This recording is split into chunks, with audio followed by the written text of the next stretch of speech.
I just, there's something nice about going to a cigar lounge and sitting there and doing the review because it's less distractions. Now, that being said, I've gone to Casa enough times to where Tony and a few of the other guys there, we walk in, we always have a big discussion. But and it's so much fun.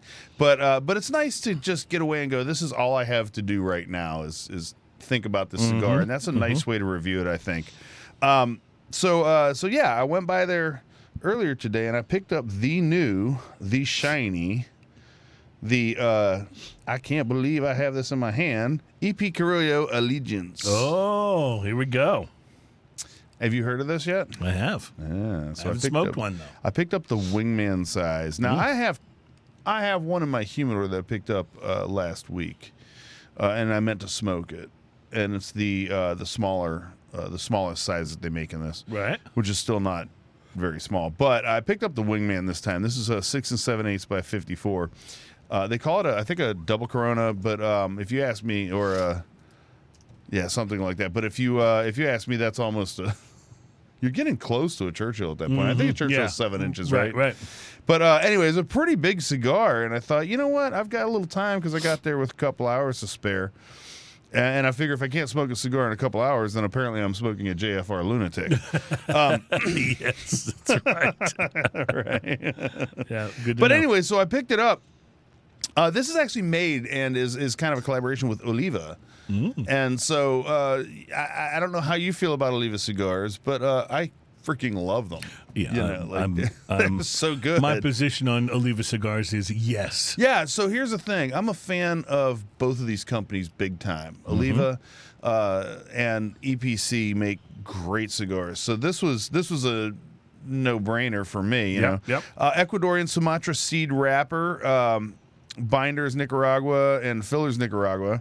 So we're already making some assumptions about what it's going to taste like, right? The appearance on this ruddy brown, kind of that reddish brown wrapper on it with a soft box press on it. Semi-rustic overall, veiny.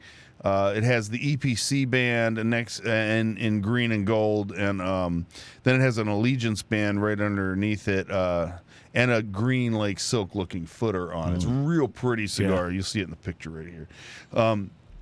The feel overall was pretty firm. It felt really, really well-constructed overall. The pre-light sniff on this, earth and sweet coffee, barnyard and fermented hay with a kiss of leather. That's what I got right off the nose. I used a punch on the pre-light draw.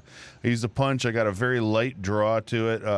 Not effortless, but with a little bit of resistance, which is nice. That's kind of where I like it. I like a light to a medium draw overall if I have my preference. Sweet earth and leather, red pepper, and an unidentifiable, sorry, I got lost in the syllables there, unidentifiable chemical note going on. Like chemical is chemical, not... not necessarily bad, but just kind of like a chemical-y note. Chemicals between us. Yes. Yeah. So the initial light on this, I got a full-on Nicaraguan pepper breeze. Breeze? Yes, it wasn't really a blast. Yeah, it was more like it wafted. It was a Nicaraguan pepper breeze. Blasts don't waft. Right. This one wafted.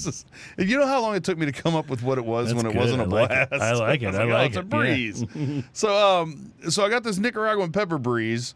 And that's like the Nicaraguan Pepper Blast song done by ABBA, maybe, or Toto, or something like that. You know, a little on the lighter side. Seals and Crofts. Nicaraguan Pepper Breeze makes me feel fine. I don't know. I hate that song. I really. There's very few songs out there that I just absolutely despise. But there's something about that. I just hate it. I actually like that song, but I'll tell you, I understand where you're coming from because what's that Mungo Jerry song that just makes me want to choke in the summertime? People? Oh, my God, that's the one. In the summertime. It's so bad. That one and Dancing in the Moonlight. Like, I don't know what it is about those two songs. Like, they're so bad. Anyway. And for all of you out there who go, I kind of like that song, just read the lyrics once, okay? Just once. Just read the lyrics and you'll... and as far as Seals and Crofts, I got one word for you. Pew, pew, pew, pew, pew. You sound kind of like it. I know. I thought it was in there with the little... what is it? Is it a clavinet? I don't know what it is. know. The Nicaraguan Pepper Breeze, which started this whole thing. Rich, dense smoke delivers black pepper and cinnamon, earths, coffee, leather, and an underlying sweetness. Retrohale is peppery and sweet. The first third of the cigar is sweet and earthy, followed by light cayenne and red pepper, notes of cedar, leather, tea leaf, citrus, and a mineral taste. Tease the palate in no specific order. Retrohale is spicy and nutty, solid ash, razor burn. I mean, this burn was like beyond perfect on that first third. The second third of the cigar, nutty flavors begin to appear and begin to define the underlying sweetness, kind of a sweet nutty flavor going on there. The cayenne remains, white pepper replaces the red pepper notes in there. It kind of moved from the center of the palate to the back of the palate like that white pepper does. Yep. Kind of thing. Coffee and rich floral impressions are abundant in the exceptionally abundant smoke. I didn't realize I used abundant twice, and as a matter of fact, they're directly above each other in my notes. And not only did you use it twice, but the second time it was exceptionally abundant. That's right. That's a lot of abundance. That's a lot of abundance. I need to work on my sentence structure. Retrohale is nutty and woody and with some spice, solid ash, and the burn got downgraded to perfect. Oh, okay. Because it wasn't razor tight. It was just merely perfect at this point. Gotcha. When you get downgraded to perfect, you're still doing all right. The last third of the citrus and tea leaf take charge and change the flavor palette substantially, giving it a tangy and spicy profile. Nuttiness and underlying sweetness remain. Mineral notes are more prominent as well. Retrohale is nutty and woody with some spice, solid ash, perfect burn.